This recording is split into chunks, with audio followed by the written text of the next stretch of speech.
Hello, Darren. Hi, Darren. How are you? I am all right. Yeah, I'm okay. Yeah. I'm like a lot of people. I think I'm slightly fighting the the January blues. Right. Okay. Do you think that is? Do you think it's a thing? It seems to be. I I kind of don't need to give it a name, if you know what I mean. I know that some people call it seasonally affected disorder and stuff. Right. I don't know that I need it to have a name. I mean, to me, there seems to be something quite obvious about, there's less sun. Yeah, I think January can be very bleak. Bleak seems a bit extreme, doesn't it? I was wondering if it was something to do with global warming as well, in that, we perhaps used to have more varied weather in January because we'd maybe have snow, but we get less and less snow now. So now it's more it's just exclusively wet. Yeah. Yeah.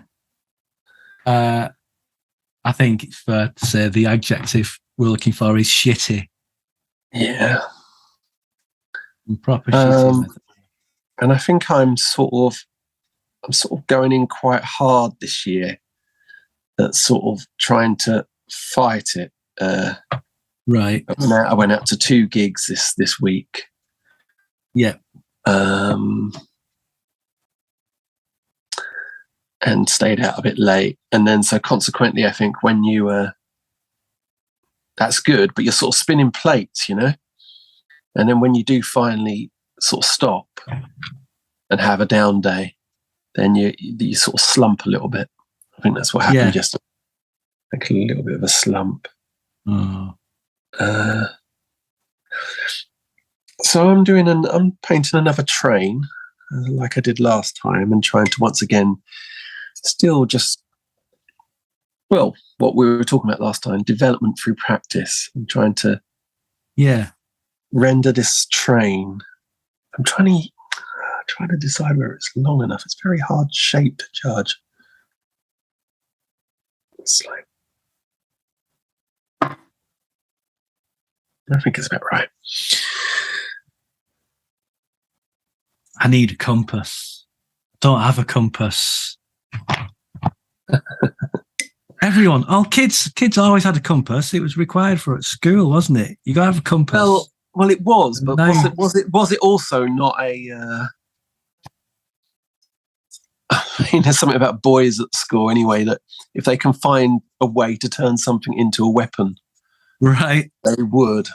You think they're banned from schools these days? I think they might have even thought about it when I was at school. There's always somebody getting stabbed in the leg with a compass.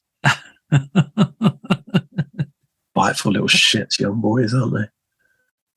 Yeah, yeah.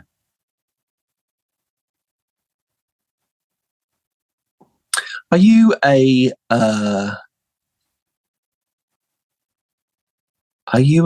punctual person? Are you a late person, or are you an early? I am. I'll tell you in a second. You can probably still hear me as I speak up.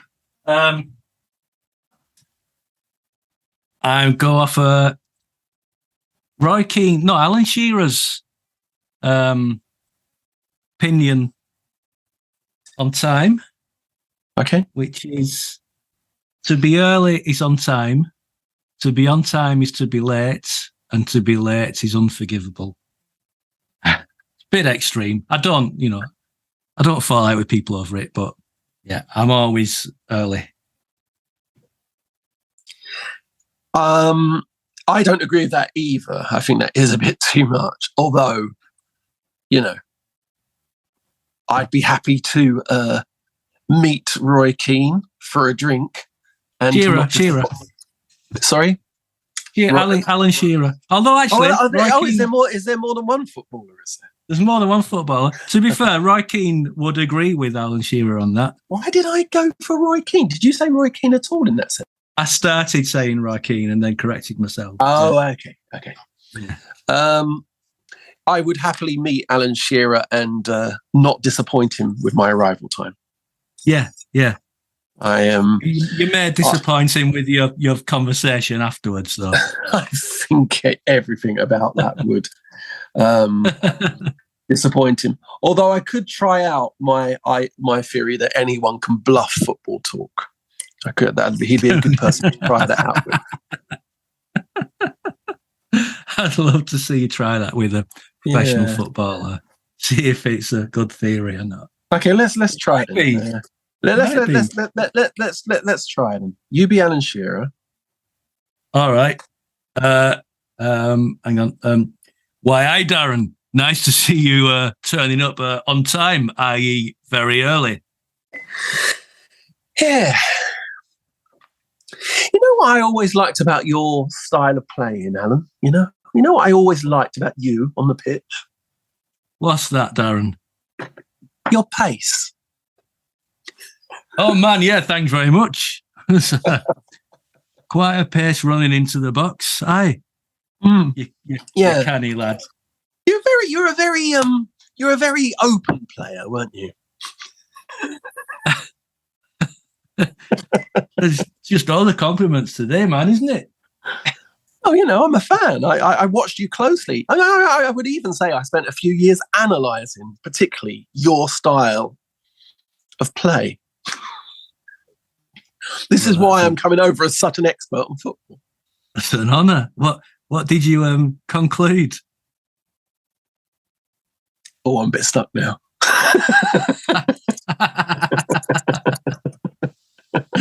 Are you having me on, man? Are you lying, man?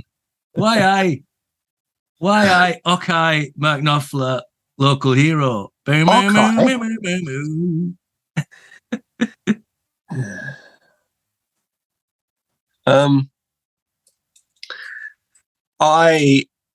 keep meaning. Every time I say this, I keep meaning to look it up. I sometimes wonder: is there even a word for? Is it like every sort of fear or condition has a word or phobia for it? Yeah. I wondered if there was a fear of lateness, sort of some kind of sort of clinical look at sort of why some people are incredibly nervous about time. Yeah, I wonder. It's interesting. How do you feel about getting to somewhere on time? I'm a little better at lately, actually, and I really try my best to not see it as rudeness, because so many people have a completely different attitude to this thing that I don't think you're going to get very far if you truly consider people who are late to be rude. I don't think that's a very sensible approach to life, really. I don't know. I think like something happens where I sort of look at a time for a thing, and that might happen though. Oh yeah, and I round up the hours. Yeah. So if it takes a quarter of an hour to go there, 3/4 of an hour, I'll say, it takes an hour to get there. And if it takes me quarter of an hour to get to the station, I go, it takes a good 25 minutes. And I think subconsciously my brain's doing that all the time. And so consequently I'm early.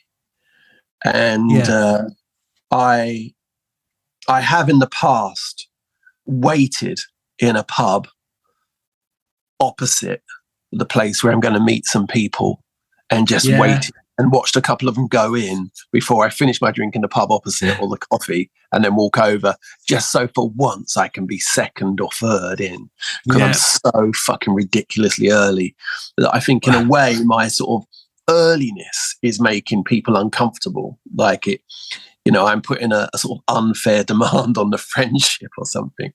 Well, I must be honest, that I've done similar to that as well. Yeah. Not wanting to be there. Like if I want to be there on time, it means I'm going to be there early. but then not wanting to be the first one there.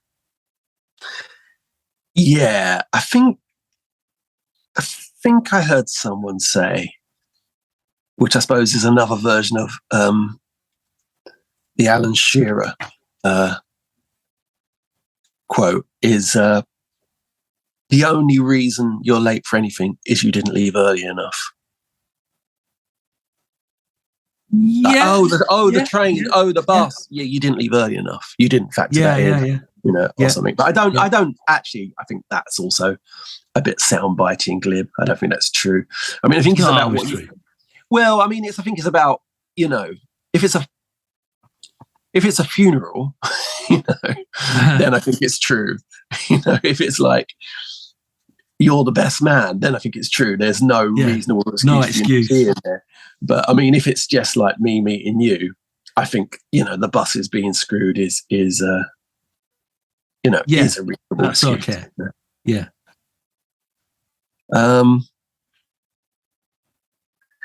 My current favorite person in the world has a very different approach to time and lateness, and is diametrically opposed to everything we're saying here. I think that lateness is a reasonable. In fact, she would even say it's the opposite. That to be on time, especially with a party, to be on time or early is incredibly rude. No one expects you to be that. Well, why are they giving us a time? Is this what I'm assuming you've already had this conversation with her, haven't you? Well, I mean, I think that in our sort of early online courting period, this was flagged up so early as a potential sort of hazard area for us both, that I think that it kind of never has actually been a problem. I mean, from the first moment I was sort of, waiting for her somewhere, I assumed she was going to be late. And I think she always assumes I was going to be early. And I think partly the reason why I'm a bit better about all this now is that we've both consciously made an effort to see some kind of middle ground. Yeah. So I was preparing myself for like, oh, this is going to be the thing the relationship falters on. But no, it hasn't really been a problem. In fact, I think I'm getting a bit later, and I think she's getting a bit earlier.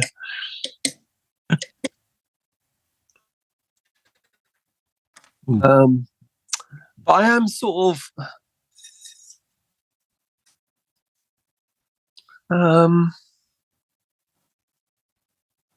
I do wonder why it is, and I do wonder where that anxiety comes from.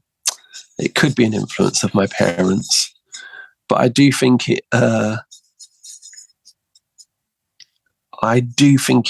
has also an effect on this, my artistic practice, both in music and art.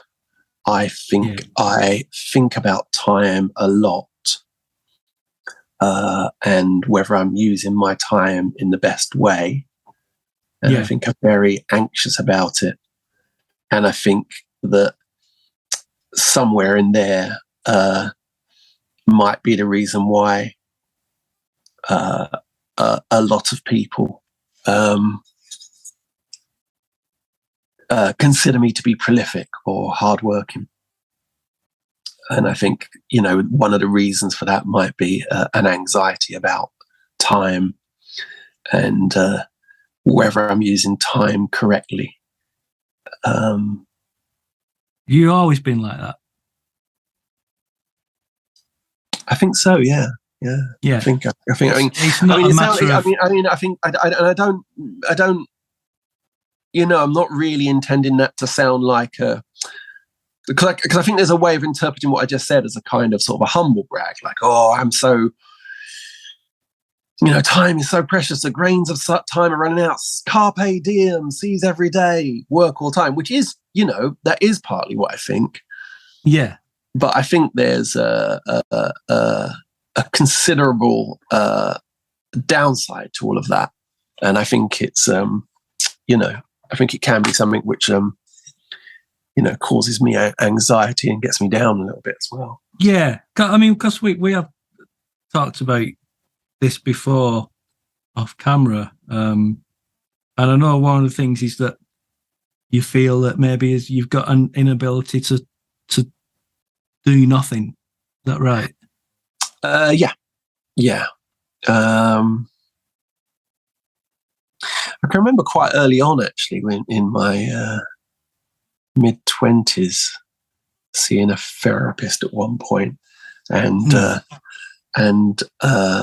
talking to him about how I didn't think a day was a proper day if I hadn't done something creative in it, and then more recently in some therapy, I had, after my marriage broke up, me and my therapist were talking there about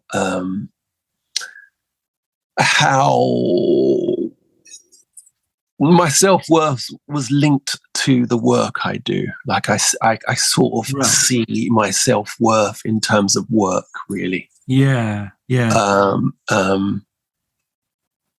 And so, yeah.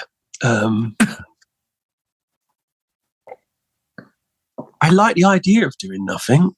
I do really like it. Well, I think doing nothing isn't always even doing nothing anyway. I mean, for example, this afternoon before we recorded, I sat and listened to the football commentary, Manchester Derby. And for the first half, I was drawing on my iPad. I was drawing, I'm going to say it, I was drawing, you've seen one already, drawing Bjorn Ulvaeus and Benny Andersson from ABBA.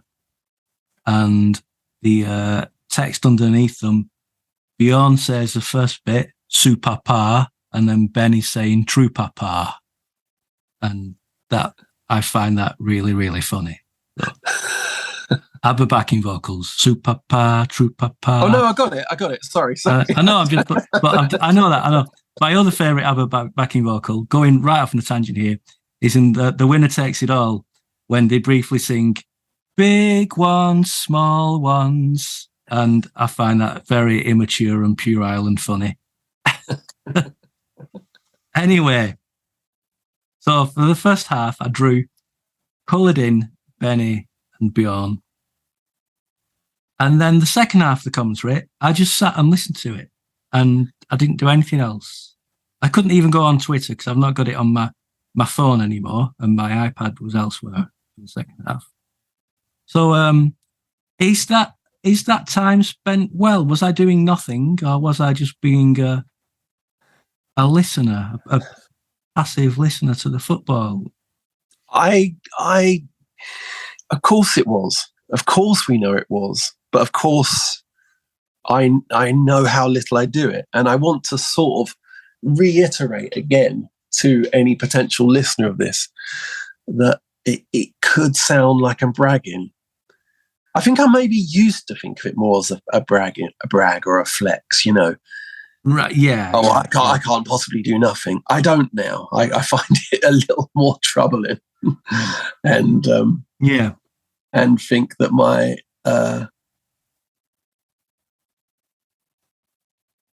life could benefit from a little bit of doing nothing. Do you ever listen to a record whilst doing nothing? Like absolutely set up the turntable, put the record on, and then go into your armchair and sit down and listen to a record without flicking on your phone or doing anything at all? It's very rare. Funnily enough, I have done it recently because as regular viewers, they'll be aware I started trying to get into classical music. So I've done that more recently because I feel like it's something that I really need to give it my full attention. But if I'm just sticking a record on of some pop music, whatever it may be, at the very least, my phone is out. Yeah, I mean, the phone's the one here, isn't it? And I didn't really intend it to be a conversation about that, because obviously no. There's I mean, it's fine. But I mean, God, there's a whole thing to talk about there about time and how we're wasting it there, and in that sense. But I also think back when I was a kid and didn't have that sort of technology, I would put a record on and I would be drawing because I was listening to it.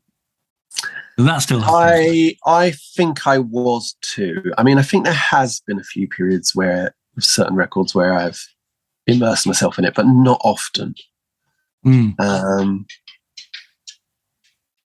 Yeah, I hardly ever do it. I think listening to music. I used to do it when I was a kid at bedtime, teenager as well. That was when I did it. The headphones would be on. I would just lie down, lights would be off, and I would listen to music. I've had a couple of periods of that sound you might hear in the background is Minnie drinking some water. I used to do that. I used to listen to music as I fell asleep. Yeah. In fact, I used an ex of mine also used to like it as well. So we used to choose an album and would find the volume that worked, and we would both lie there, and the length of a CD was often enough.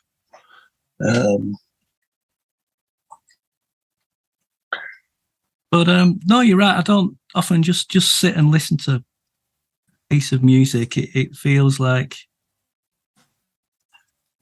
it's hard to know what I'm thinking actually because of the phone.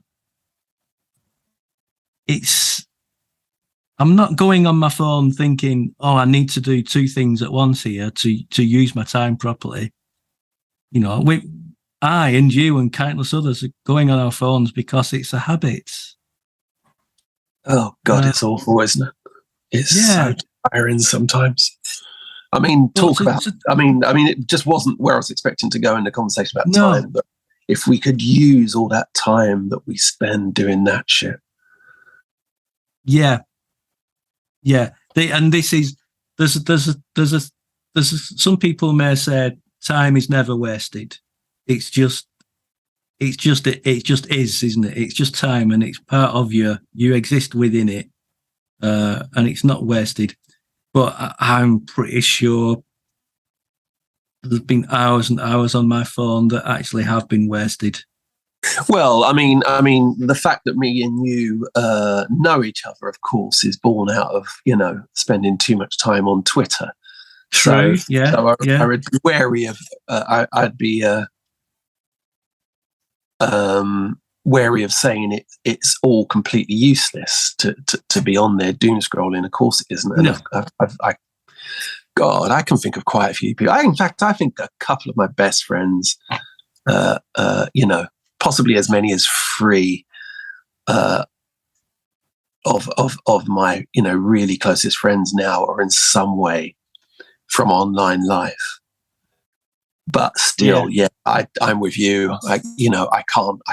I'd be hard pushed to argue that my time is well spent when I've got a phone in my hand. That'd be hard to argue. And I think it's really, really hard to judge how much time you're wasting there. It's really, really hard. If I sort of look at a day at the beginning of the day and think, right, what are you going to do? What are you going to achieve today? I just don't think we're consciously adding up that time.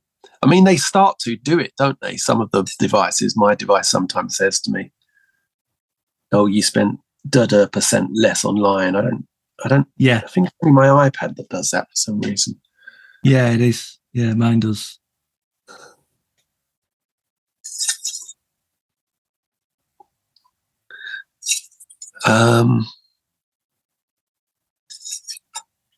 Yeah, no, it does trouble me a little bit.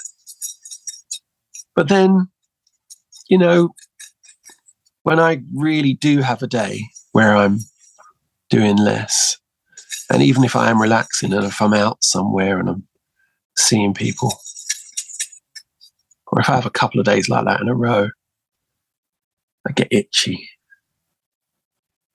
Yeah, I do. Got to get back to the drawing board. Well, I mean, we both don't think of traveling anywhere without our paints on us, right? No. I mean, I couldn't possibly think of going on holiday without them on me, and I would assume that, you know, anyone that was going on holiday would expect me to take them. I think that would be weird if they thought. Yeah, I think even if I didn't take my paints or sketchbook or anything, I would still be taking my like film cameras, the toy cameras, basically, and using them creatively. Well, has to be that going on. I actually find there's that's kind of an irony as well, that like when I'm on holiday, and this, you know, was happening recently in Galicia the other week. There's something about the nature of what a holiday is, like the very nature that you've sort of disengaged from the workplace, that immediately makes me have ideas. Yeah. I write a lot of songs on holiday. There's something's happened. It's the same reason why I sometimes find the solution to a lyric when I take Minnie for a walk. As soon as I sort of stand up and come away from the guitar or the desk, and I go outside and have a coffee, you know, within minutes, the solution is suddenly there. Often in that case, the solution is you've done too much. It's normally, there's too much on it. You need to take something off. You know the phrase "walking will solve it." Yeah, I do not know. I've just heard that phrase. Well, it's a Latin phrase, so I don't know what it actually is in Latin, but it translates to "walking will solve it." Right. Okay.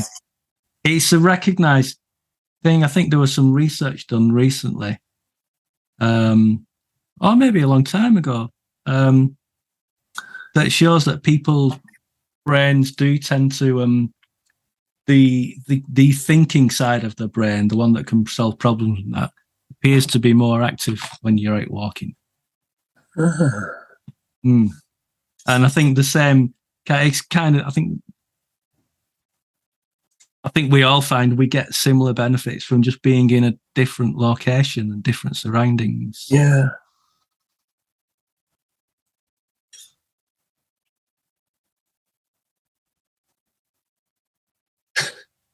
So I've got a story I want to tell. I've got a story I want to tell you, and I'm desperately trying to.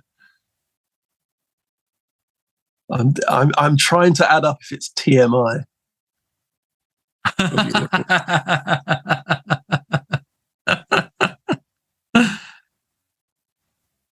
was talking to my therapist, and I think like one thing a therapist does, and my therapist would do this. I don't see a therapist at the moment, by the way, but is, you know, essentially they're unshockable, right? I mean, that's part of the job. You would assume so. Heard it all before.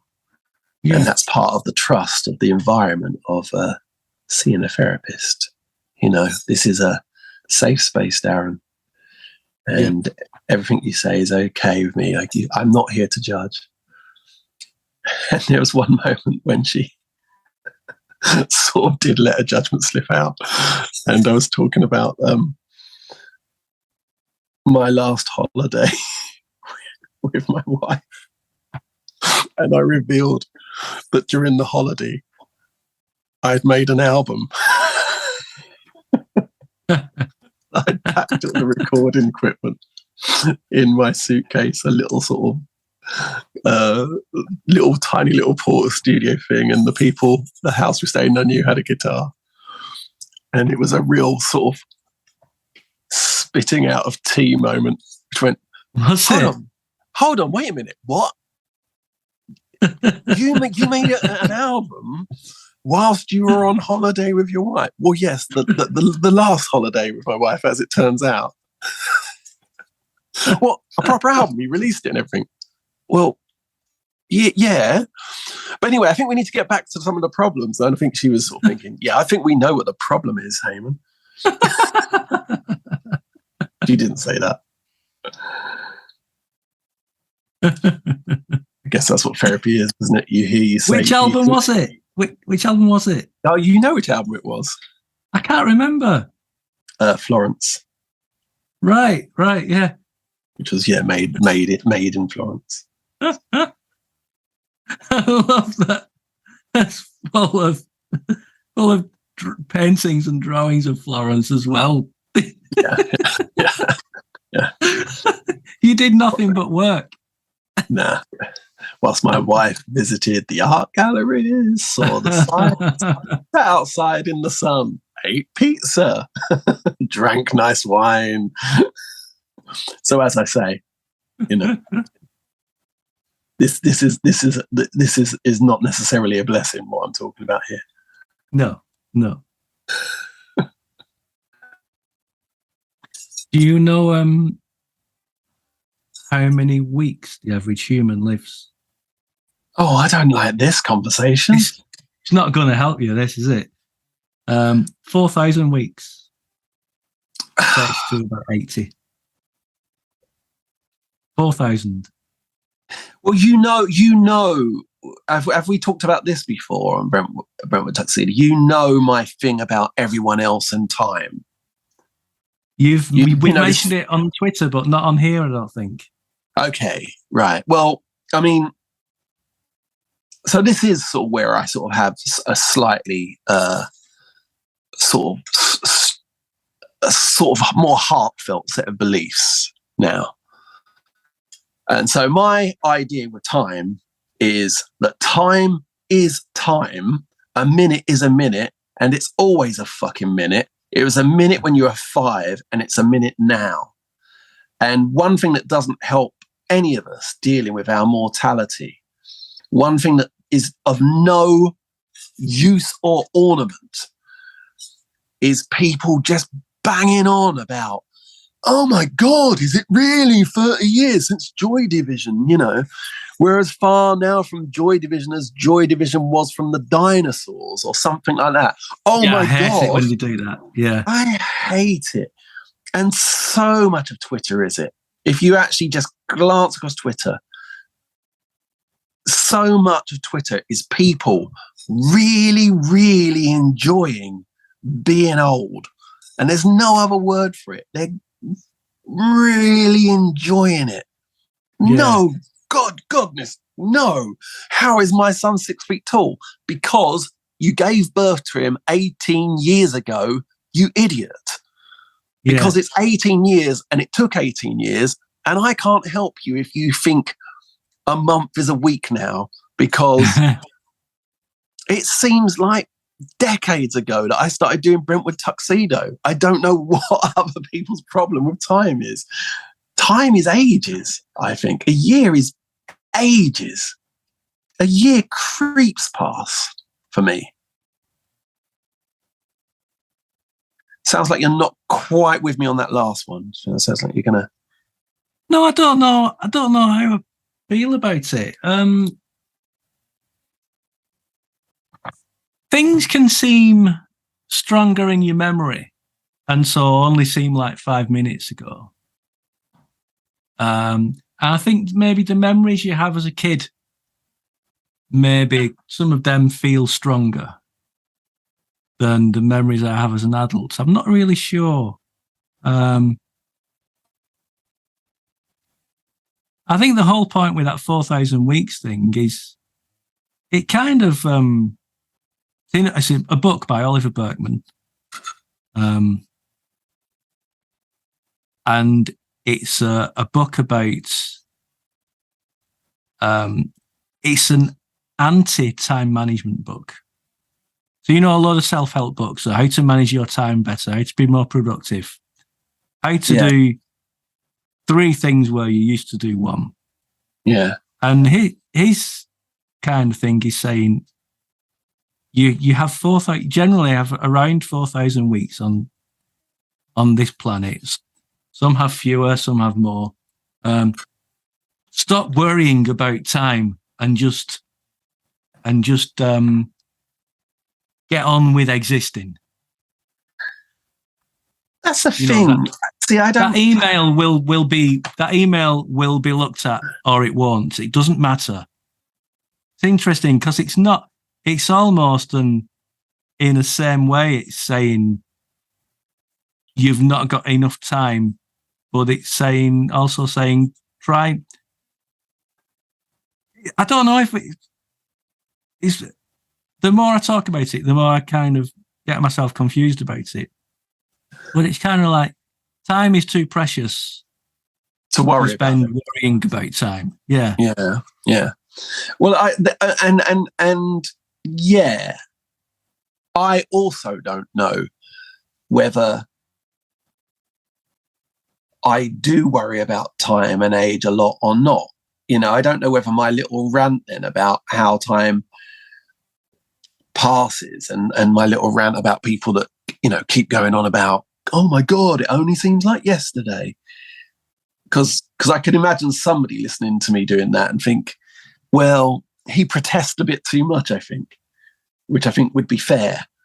Like, am I in actual fact very, very worried about my mortality and time? Is that why I'm, Yeah, you don't want people to be. Is that why I'm taking a bunch of microphones with me to Florence?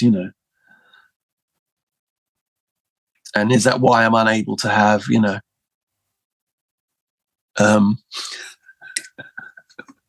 a good time?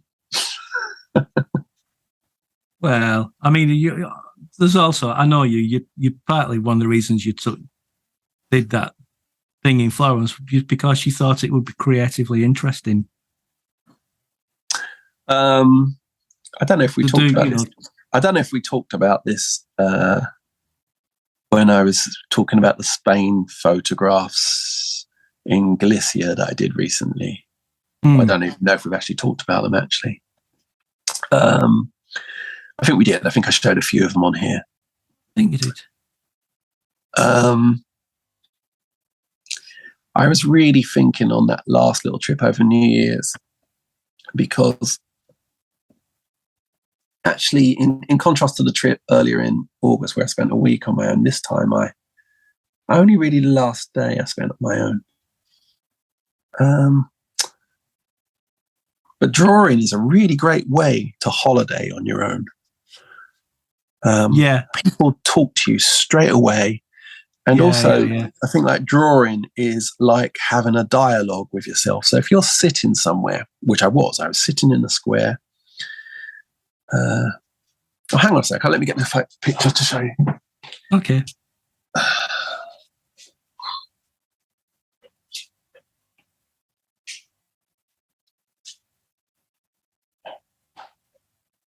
I think my pen's running out. No.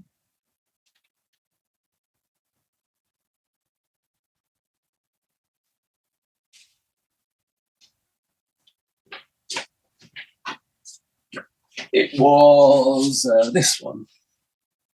So I was sitting in the square in A Coruña. And I don't know, like I say, you're sort of talking with yourself because you're looking at the view and you're saying, oh, that bit's nice. Oh, let's run the pen around that. Let's draw that. Oh, look at the way those windows are constructed. Yeah. Would really recommend for people that holiday on their own drawing. It's a really good way to what's that kind of philosophy of life called where you live in the moment? What's that called? Mindfulness. Mindfulness, thank you. Yeah. It's kind of a very active way of practicing mindfulness, I think. Yeah. It is, without all the annoying hippie-ish new age connotations that come with mindfulness. Well, I suppose whatever people need to Yeah. whatever way it makes sense to you use that language. It's I really do think that, actually. I really do think that art and music and writing songs is absolutely like mindfulness in action. Yeah. Yeah, it is. It is, most definitely.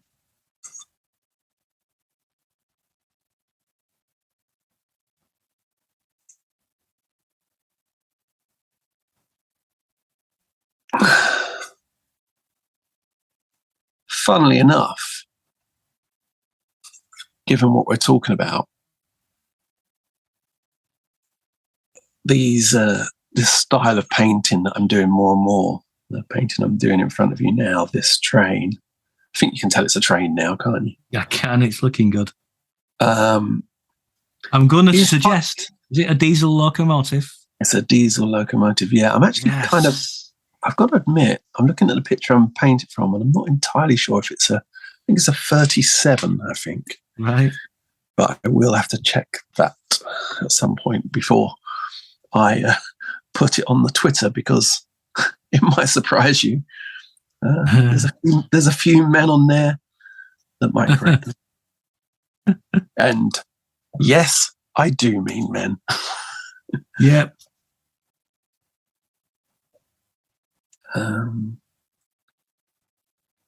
Yeah, so the irony is that this is a style of painting that takes a lot longer. And I think sometimes when we're doing Brentwood Tuxedo, I think I sometimes try and pick something that would fit our allotted time. So it's interesting that whilst talking about time, I am slightly conscious of the movement of time. Right. Yeah. This will take too long for the video, but I know it doesn't matter really. I think we said at the beginning, because we knew I painted slower than you, that we could sometimes do one where you do two and I just do one, or possibly. The second half of my painting is in another video or something. Yeah. Oh, nobody finishes. I might be finishing before I expected it because my pen's running out, my marker. You were saying the other day about how this. Talk a little bit about because you've. I don't think so much of it has happened on Brentwood Tuxedo. You sort of. I feel like you've had a bit of a breakthrough recently with your. Yeah. It's very strange how it's all tied into again that theme of development in the last video, and listening to Glenn Gould, the pianist. It's really strange, but it came out of that. I got a big sheet of paper and I just wrote a load of things down connected with Glenn Gould because it kind of fascinated me. And one of the things that came out was just he's Canadian. So I wrote down a list of Canadians I could name off the top of my head, and then I thought, I'll draw them. I'll draw all these, because a good thing for an artist, when, as you will know, when you're not sure about what to do, give yourself a list of things to draw rather than just try and think of one. And if all those things have got something that ties them together, right away you've got a little project to do. So I was drawing Glenn Gould first. Really, really struggling. I'm going to be honest, they were terrible. I hated what I'd done. I mean, I did one in paint that I'm not sure where that is, but the paint was so bad that I think I've drawn all over it and just put notes on. Then I drew this, which didn't really grab me. It wasn't what I wanted. I like the minimal mark making though. I can't. Yeah, it looks all right. I can't speak to whether it looks like him or not. It does kind of look like him, but I had a style in my head, but I didn't know how to get it. I knew it had to be loose, but I was kind of struggling. I even did a couple of really loose pencil ones again, and it just wasn't working. So I went on Pinterest, looked at some other illustrators, and saw one. I thought, oh yes, of course, that's what I'm looking to get. An interesting idea. So then I'm thinking, well, so how's that artist done it? And, you were looking at other artists' pictures of Glenn Gould? No, just other artists. Right. Looking for inspiration because I knew kind of the style I wanted to get, but I was just kind of grasping for something that I couldn't quite grab hold of. Went online on Pinterest and I saw it. What I needed to do was basically use a fountain pen. What they were doing, use a like this, right, with ink, and then colour afterwards. So I started drawing. I can go and get the Glenn Gould one actually. Just over here.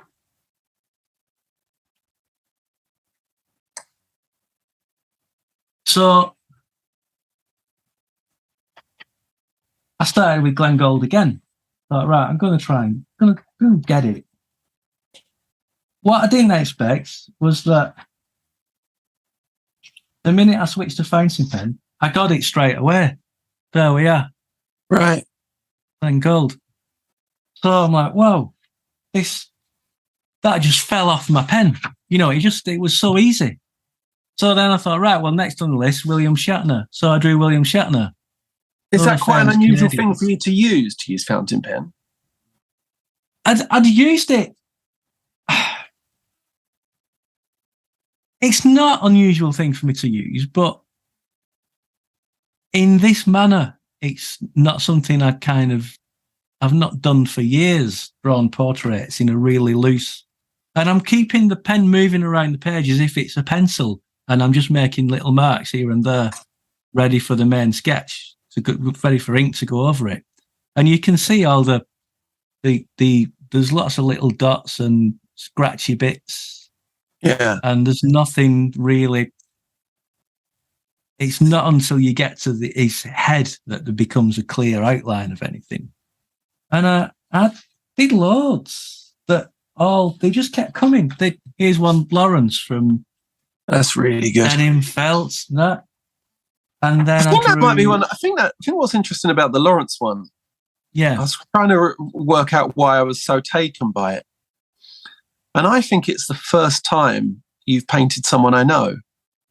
Right. Yeah. I know Lawrence a little bit. I mean, yeah. And saw him in the summer. And I don't know, it's just something about that seemed really convincing and real. Yeah. Which is odd, because often what you're doing is painting people you're often painting people that are dead. let alone they're impossible to meet in that way, let alone the other ways they're impossible to meet, like they're famous or whatever. But I thought that was quite interesting that like, because you haven't met him, as best I know. No. And I thought that was interesting that, I found it a really convincing. I don't know. It's like the weight of him and he's sort of. I don't want to say too much about how he looks, but he's sort of wiry but strong and compact, and you've really got a sense of how he is when he talks to you and stuff. Well, I feel like at the moment there's the Bjorn I was talking about earlier. Papa. I feel like I can. I was telling, we had a drawing club the other night, and you, one of the rare ones that you weren't able to attend. Yeah, and I was telling them that I feel like I found my line. Yeah, I feel that when I'm painting, I kind of know what I do. This is how I paint, and that is my style. But with pen drawing, I never felt like I'd found the way I want to draw, and I feel like now I've stumbled onto it. Wow, that's great. It feels real. I'm sure I feel like, I don't know if I'm mentioning the WhatsApp to you, it feels like I'm flying at the moment when I'm drawing. That's really great to hear. It just feels really good. And it's funny that it coincided with me deciding I wasn't going to share as much of my art online. And then I started doing all this really good stuff. So you have been sharing it, have you? I've been sharing a lot of it. I've not shared everything, but it's really hard not to when I'm really, really pleased with the stuff that I'm coming up with.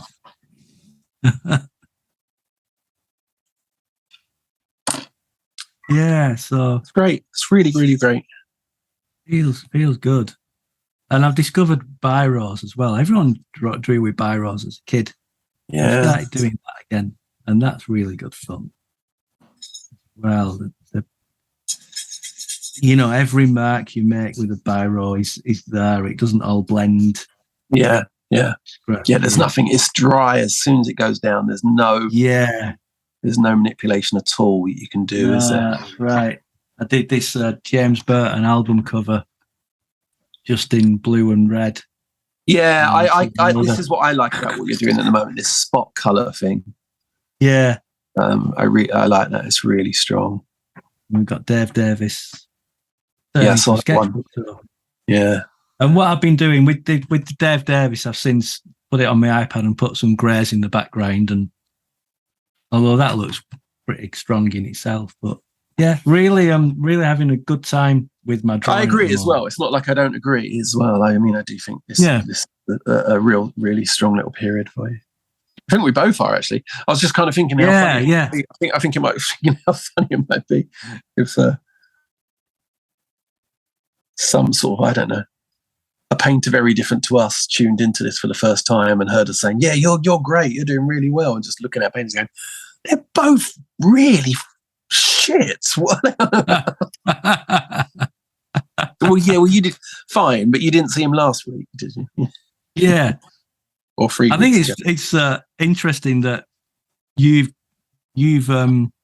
really embraced the painting without line or without. I wonder whether anything, and I've gone the other way. I wonder whether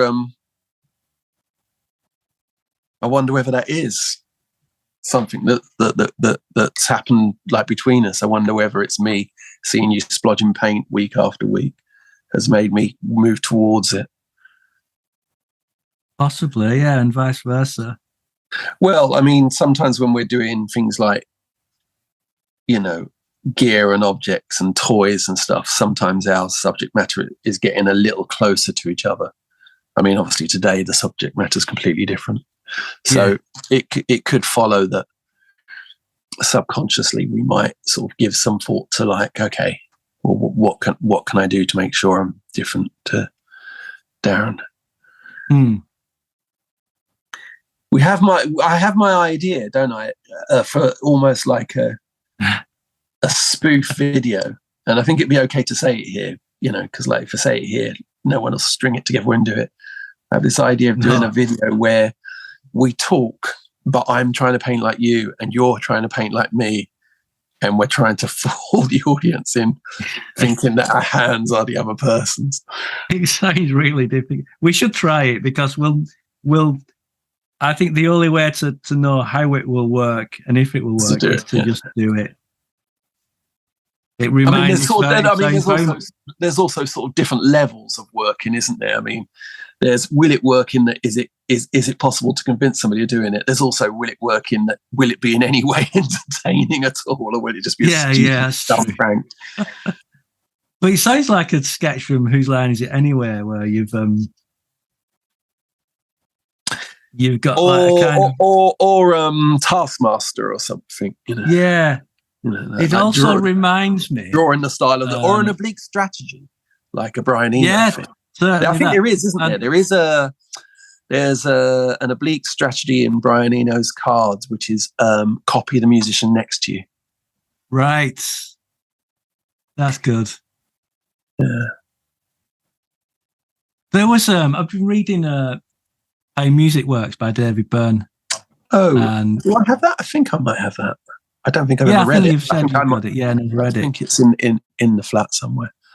There's an interesting bit about when they were auditioning dancers for was it for a video? Or maybe I can't remember if it was just a David Byrne project or a Talking Heads thing. He very much likes dance. He's often dancing in his videos, and he often has dancers on stage with him. And that recent thing he did was with all the musicians being choreographed. So I presume all of those musicians had at least some background in dance or were asked to learn it. They're offered. I think they're partly asked to come up with things that they're comfortable with, and don't worry about dancing as such. Just try and move, and then the choreographers take it from there and see what they've got. But there was one little experiment that one of the choreographers did, where she got a lot of people in a room, and she said to them all, she said, "Just start dancing, just dance, and while you're dancing, watch your fellow dancers, and if you feel like your fellow dancer is doing something better than you, copy them and do that thing." And then they just set them all off to go. And he said it was amazing how it starts off with a room full of dancers all doing something completely different. And by the end of the exercise, they're all doing exactly the same thing. And they've got a routine worked out. Do you know the video? I'm not sure if it's Dance Tonight or Ever Present Past. It's a Paul McCartney video.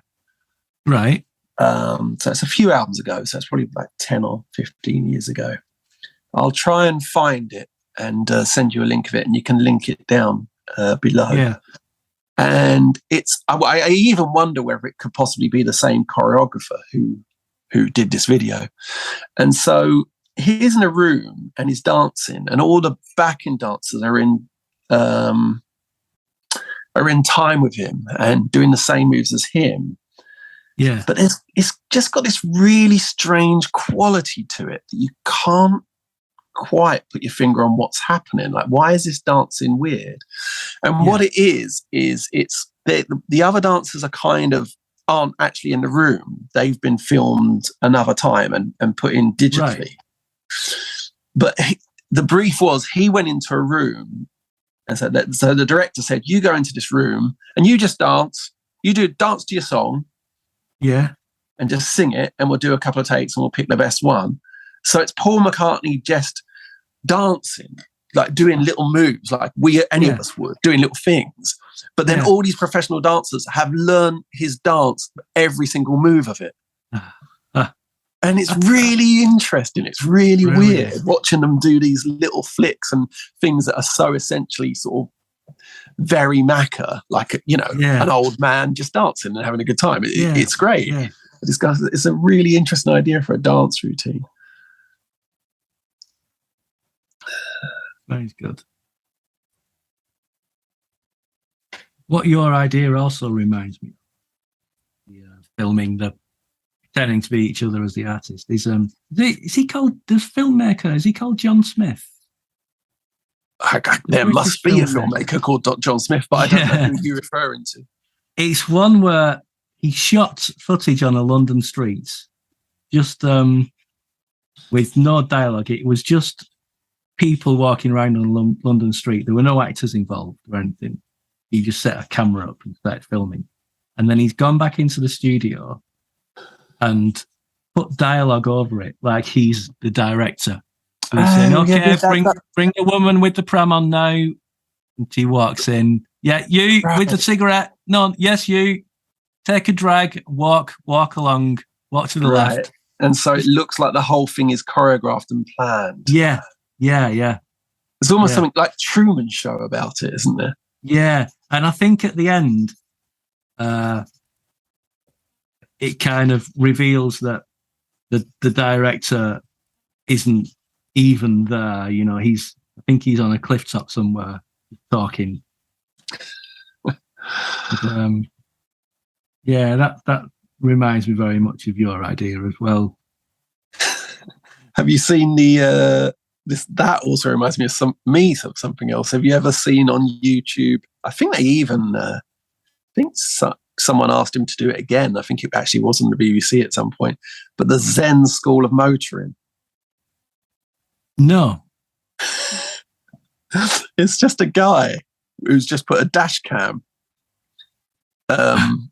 on his car, and he's Right. driving. It's all around Finsbury Park. I know the roads he's driving around is in London, and he's just being really nice and calm. All right. Oh, some people at the pedestrian crossing. Let's ease up on the brakes there. There you go, Mum. Well, let's go on. Oh, look at these, some street kids. Oh, nope, they've jumped out too soon. Don't worry. Don't you worry. I'll just press on my brakes here. And they're like quarter of an hour long. And they're just really, really soothing a guy not being angry in his car at all. Oh, I've let him out. Is he going to say thank you? Oh, no, he's not. Never mind. Never mind. I most definitely do mind.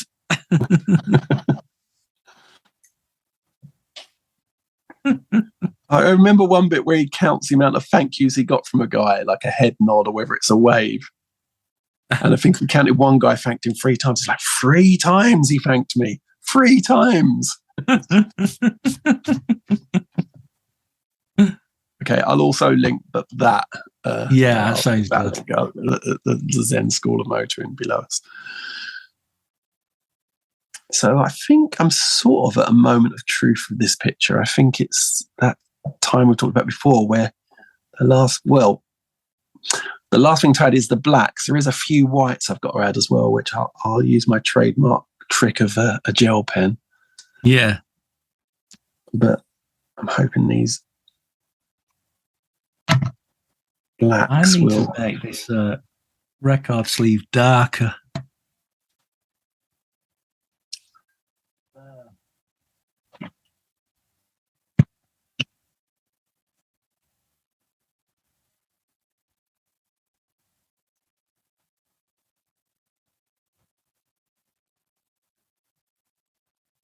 To work out which colour is going to work. Oh, there we go. Blue, verdigris.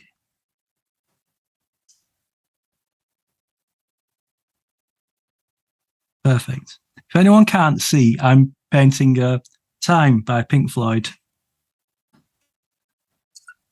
It's not just thrown together, this stuff. We do actually sort of plan a little bit what we're talking about sometimes.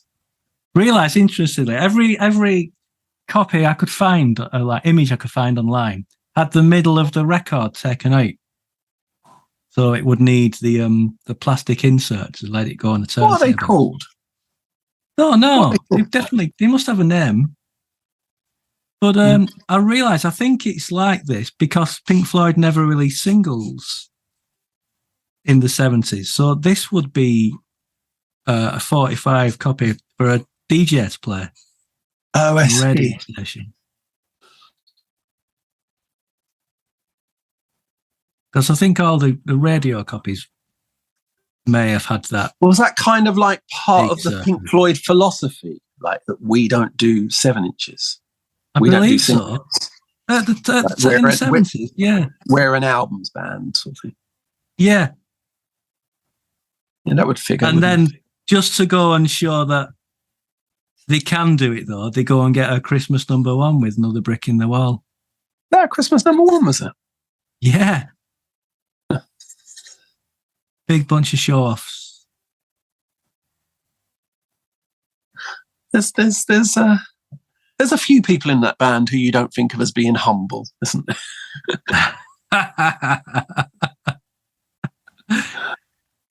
There is one.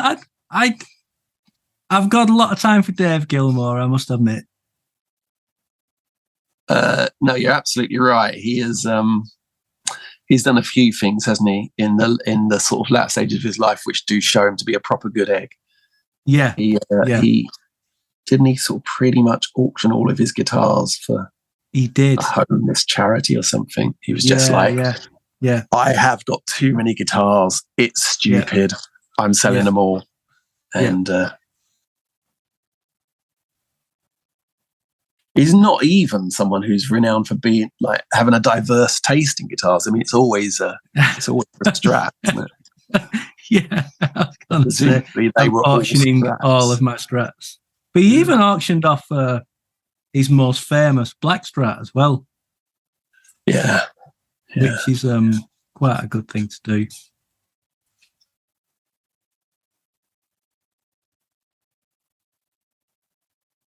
But yes, there are certainly other members of that band who, little less humble. Yeah, let's not get into one of them's really into war now, isn't he? yeah. I enjoyed the stories about Dave Gilmour and touring with Pink Floyd in Guy Pratt's autobiography. Oh, okay. And I don't know if he's still doing it, but Guy Pratt also had I didn't see many of them, but I saw a couple of them, but he started doing a YouTube channel during lockdown, didn't it? Which I think... Yeah, it's gone a bit quiet. Well, I mean, I think we have to sort of find out what some of these ideas are now that we're out of lockdown. You know, I think some of the ideas do translate across, you know, to non-COVID times, and I think some don't so much. I'm not saying either is the case with Guy Pratt. I wouldn't like to say, but yeah. But he's the main thing about. It's interesting how the rest of Pink Floyd reacted to Guy Pratt when he became the live bass player, because he was still a young guy and a bit of a dick. Because he was a young kid touring the world with this massive band, getting paid really well, and it's just endless tales of the rest of Pink Floyd just like tutting and rolling their eyes as he's done something, presumably doing things that they've all done before. Yeah. They've seen it all before.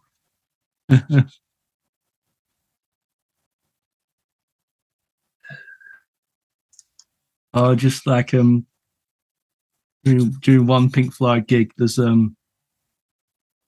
someone's climbing the lighting rig during the gig, and Dave Gilmour on stage just turns to the Guy Pratt, has a word in his ear, and he says, "One of your friends, I presume?" Yes. Sorry, Dave. I'm sure you do know it. I think he's got a couple of writing credits, but do you know what the really big writing credit for Guy Pratt is? That's the song he wrote. Really big? Pretty big, yeah. Oh.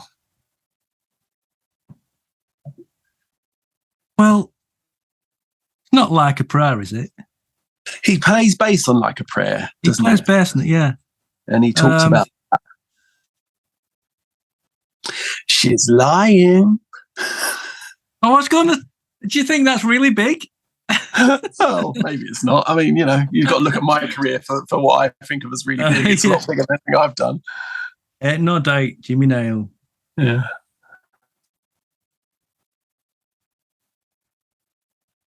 That's the one I saw, actually. The one I saw on his YouTube channel where he was talking about that and talking about writing that song.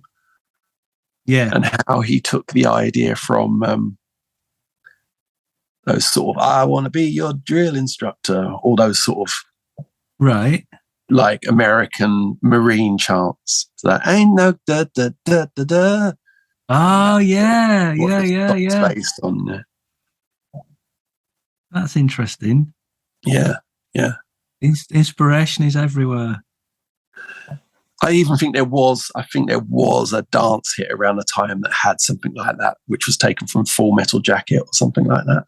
Right. It was a dance hit that sort of set that kind of army people training and then set it to a dance beat or something. Yeah. I need to say before I forget that painting is looking awesome. The black is doing something incredible, isn't it? It's really so exciting. Good. You leave the black right to the end. Yeah, and it really reminds me. If I was playing a board game about trains, that would be an illustration on one of the cards. Yes, really it's got a slight ladybird quality to it, isn't it? Yeah. It's really good. struggling to know when I'm finished. I think I remember saying this before. The last one I did from a couple of weeks ago. It's quite hard because, like, you know, this kind of painting, there's a lot about what you don't put in. You know, there's loads of things I can see in this picture, and I don't really like showing the picture. Like, I don't really want to show. No, I would show you, but I don't really want to show the viewers what I'm. Because I think, like, if you see what I'm drawing it from, it might be quite easy to go, oh, hold on, this bit's not there, and that bit's, you know, because it is there's a vagueness to what I'm doing. Just show us a different picture, and I'll say, yeah, spot on. You got it, spot on. You've painted how it makes you feel. Yeah, I think that's it for the paint now. I think I just need to use the gel pen to. Talking about time, going back to time and what is or isn't a waste of time.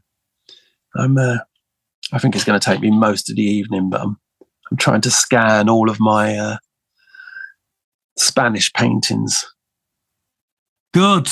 Because I think I am probably going to put them up for sale, but because they're sort of quite personal to me, I'm going to sort of, you know, give them a higher price. But just have you started scanning them yet? Yeah, I have. Yeah. What resolution? Please tell me it's at least 300. 600 DPI.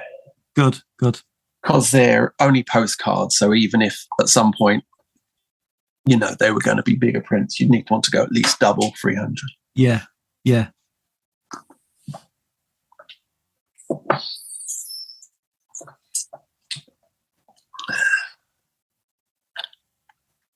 Yeah, I think they should be scanned. There's you set yourself up for any future uses of them as well. And I think it's a good idea. Yeah. Well, I'm going to put them in my hall. I'm going to change the pictures around because I'm so pleased with them and I want to be reminded of that holiday. But at the same time, I am putting them up for sale. But yeah, you know, I want to. I'm putting them up at a price which reflects the fact they're hard for me to part with. Yes. Yeah, of course. You know, so when I sell one, I can say, oh, you know, that's a pint of lager in London town. Yeah.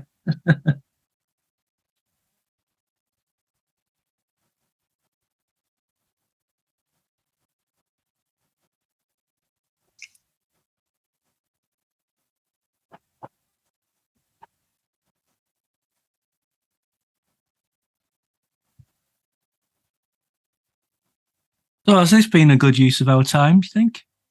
Well, I mean, that's kind of the elephant in the room, isn't it? I mean, yeah, we're doing a YouTube channel here, and you know, the reasons for doing it weren't entirely pure. You know, I do sort of think people do.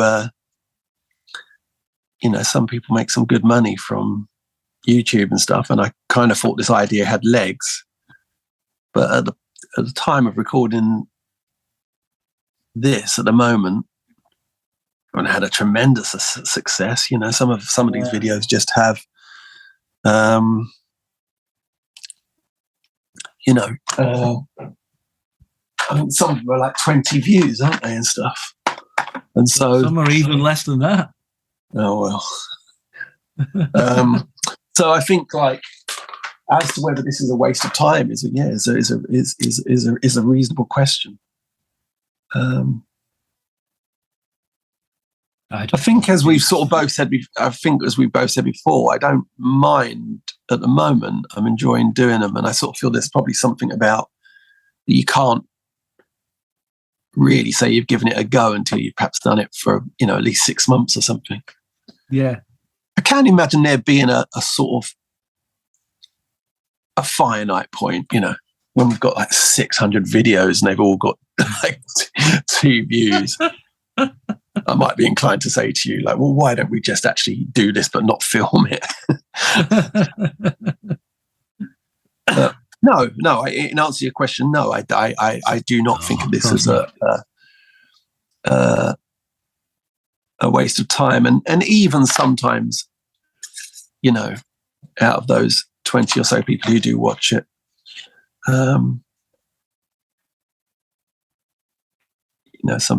sometimes something nice is said which makes you think it's worth doing.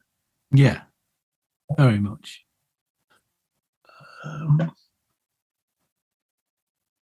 Or you've turned it round, or you're just getting a bit. That's avoiding going over a wet bit, isn't it, with your hand? So I just couldn't. There's something just slightly troubling me at that back there, and I'm going to leave it. Actually, I think I'm getting very close to mucking it up. I think I might fix that. I think I might fix it with a little black pen. I think I might. All right. I mean, I can't see what needs fixing. I think I might be inclined to leave it. It's really good. You think the white bits on the windows are too white? Do they leave out a bit too much? No, I don't think so. Yeah, I'm pleased with that. I know what you mean, but I think you need to step away from it. Well, also, I think that gel pen might even dull a bit as it dries. I don't think it always stays quite like that. Looking I think good. I'm done. Are you done? Yes, I'm done. Yeah, this green on the middle of the record should have been lighter, close to yellow. But it does see, but you can see the two textures. You can see that they are two things. I wouldn't worry about that. Yeah. But no, all done. Yeah, well done us two. Yeah, we're brilliant. Aren't we? Look at me. I think, that statistic that like 90% of accidents happen 5 minutes from your home. Wonder if there's a statistic with artists fucking up a picture. You know what I mean? In the last few minutes. Even though you said it's all right, I'm going to just go in and dull that a little bit. I think you're right. Just like a little grey on this. Yeah. That's it. I think it's already done. Like that'll dry better. Excellent. Right, I'm finished.